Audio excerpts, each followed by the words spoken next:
Assalamualaikum warahmatullahi wabarakatuh. Kami dari PPM Himadiktika Eptip Unsika mempersembahkan video mengenai lingkungan.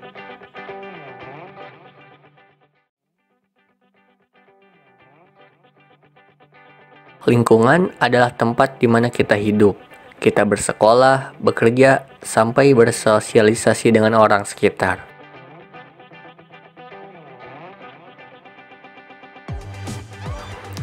Lingkungan sendiri adalah kombinasi antara kondisi fisik yang mencakup keadaan, sumber daya alam seperti tanah, air, energi surya, serta flora dan fauna. Lingkungan pun tidak luput dari yang namanya pencemaran.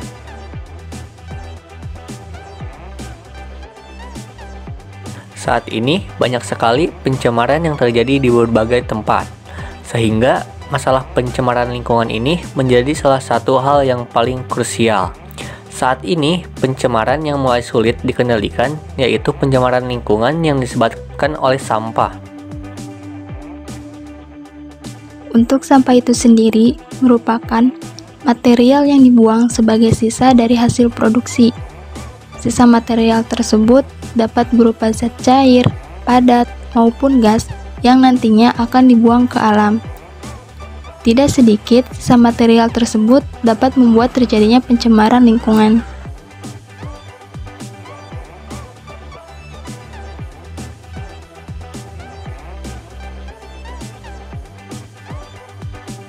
Pencemaran sampah pun dapat berdampak negatif bagi kelangsungan manusia dan alam, salah satunya terhadap kesehatan manusia. Berbagai penyakit menyebar dengan cepat karena virus yang berasal dari sampah. Penyakit DBD pun juga meningkat dengan cepat di daerah yang pengelolaan sampahnya kurang memadai. Telah dilaporkan bahwa di Jepang, kira-kira 40.000 orang meninggal akibat mengkonsumsi ikan yang terkontaminasi oleh raksa. Raksa ini berasal dari sampah yang dibuang ke laut oleh pabrik yang produksi baterai dan akumulator.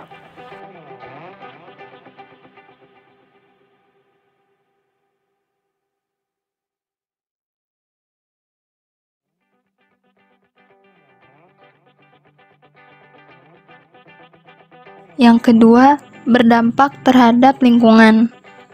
Sampah yang dibuang sembarangan dapat dibedakan menjadi dua macam, yaitu sampah organik dan sampah anorganik. Pada satu sisi, sampah organik ini juga dianggap dapat mengurangi kadar oksigen di perairan, sedangkan sampah anorganik dapat juga mengurangi sinar matahari yang masuk ke perairan, sehingga mengakibatkan proses esensial dalam ekosistem seperti fotosintesis akan menjadi terganggu.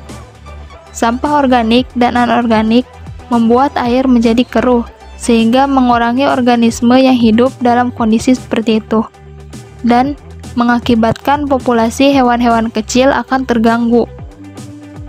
Sampah yang dibuang secara langsung akan mengundang organisme tertentu menimbulkan perkembangbiakan, seperti tikus, kecoa, lalat, dan lainnya dapat meningkat secara tajam. Tidak hanya itu, membuang sampah sembarangan juga akan menyebabkan kerusakan ekologis, menyebarkan penyakit, menyebabkan terjadinya banjir, menyebabkan bau tidak sedap atau bau busuk, dan menyebabkan terganggunya estetik suatu daerah.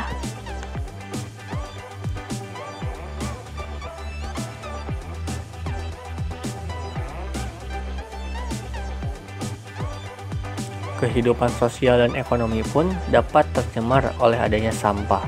Pengelolaan sampah yang kurang baik akan membentuk lingkungan yang kurang menyenangkan bagi masyarakat.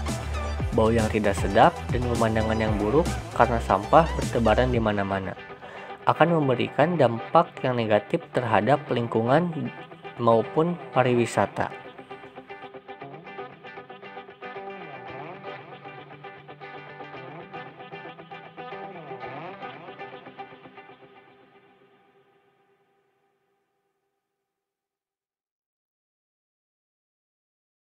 Indonesia menduduki peringkat kedua dari 192 negara yang menyumbangkan sampah seberat 0,48 sampai 1,29 juta metrik ton per tahun ke laut dan menghasilkan sampah sebanyak 7.200 ton dalam sehari. Untuk membatasi jumlah sampah, berikut ini ada beberapa cara yang bisa kita lakukan. Yang pertama, memilah sampah berdasarkan jenisnya. Sampah dapat dipilah menjadi 3 kategori, yaitu sampah organik seperti sisa makanan, sayur, dan buah. Lalu ada sampah anorganik seperti kertas, botol bekas, dan kardus. Dan ada sampah B3 atau bahan berbahaya beracun seperti batu bekas, baterai, dan obat-obatan bekas. Bila sampah dipilah dengan baik, maka sampah organik dapat dibuat menjadi kompos. Lalu, sampah anorganik dapat didaur ulang menjadi barang bernilai ekonomi, dan sampah B3 dikelola sesuai dengan prosedur sehingga tidak berdampak buruk bagi masyarakat. Yang kedua, membeli barang sesuai dengan kebutuhan. Hal ini tidak hanya untuk menghemat uang, tetapi juga untuk mengurangi sampah. Coba bayangkan, bila satu rumah hanya butuh setengah kilogram sayur, tetapi membeli 1 kilogram sayur, berapa kemungkinan sayur yang terbuang? Lalu, bagaimana hal tersebut jika dilakukan oleh hampir seluruh rumah? Tentunya, hal ini dapat meningkatkan volume sampah. Yang ketiga, rencanakan menu makan. Sebelum membeli makanan atau sayuran, kita harus merencanakan terlebih dahulu menu makanan apa yang akan dihidangkan nantinya. Karena lebih dari 50% sampah saat ini adalah sampah organik, yakni sampah yang mudah membusuk dan terurai seperti sisa makanan.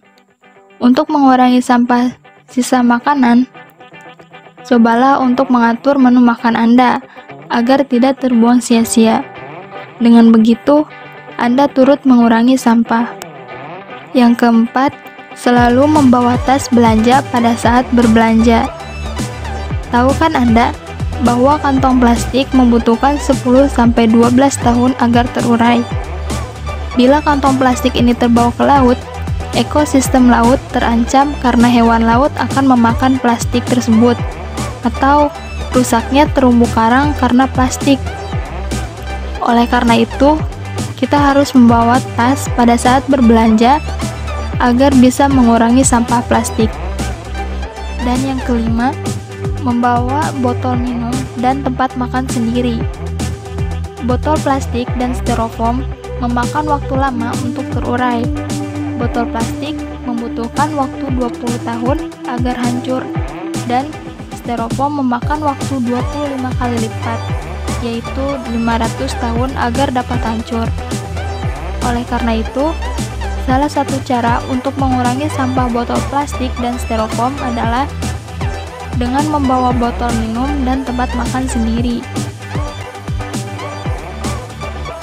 Ketika kita menjaga sampah dengan baik, kita akan mendapatkan dampak positif dari menjaga sampah.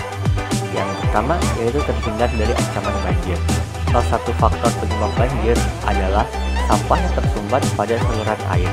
Dengan membuang sampah secara teratur pada tempatnya, kita bisa menghindari penyumbatan pada saluran air, sehingga kita bisa menghindari akan adanya ancaman banjir. Dengan menjaga sampah pun, kita akan terhindar dari penyakit menular. Dengan lingkungan yang bersih, kuman ataupun bakteri bisa diminimalisir, sehingga kita bisa terhindar dari penyakit, terutama penyakit menular seperti DBD, diare, dan tipes. Dengan menjaga sampah pun, lingkungan akan lebih rapih dan nyaman untuk ditempati. Lain halnya ketika kita memperhatikan dan mengelola kawasan kumuh yang berada di suatu daerah. Kita akan merasa tidak nyaman untuk memperhatikannya, bukan hanya itu. Mendekatinya saja, kita akan merasa enggan karena bau yang ditimbulkannya. Menjaga lingkungan yang bersih, kita akan menjadi nyaman dan senantiasa untuk mendekati tempat tersebut. Kesehatan jasmani dan rohani pun akan meningkat dengan adanya lingkungan yang bersih. Sudut pandang bersih yang sederhana berasal dari rumah kita sendiri. Rumah yang bersih akan mendatangkan energi ketenangan dan kekuatan serta kesehatan, baik itu secara jasmani maupun rohani. Untuk itu, marilah kita menjaga dan merawat alam ini dengan baik agar terhindar dari pencemaran udara, polusi, dan penyakit menular lainnya. Seperti dalam semboyan, di dalam hidup yang sehat terdapat jiwa yang kuat.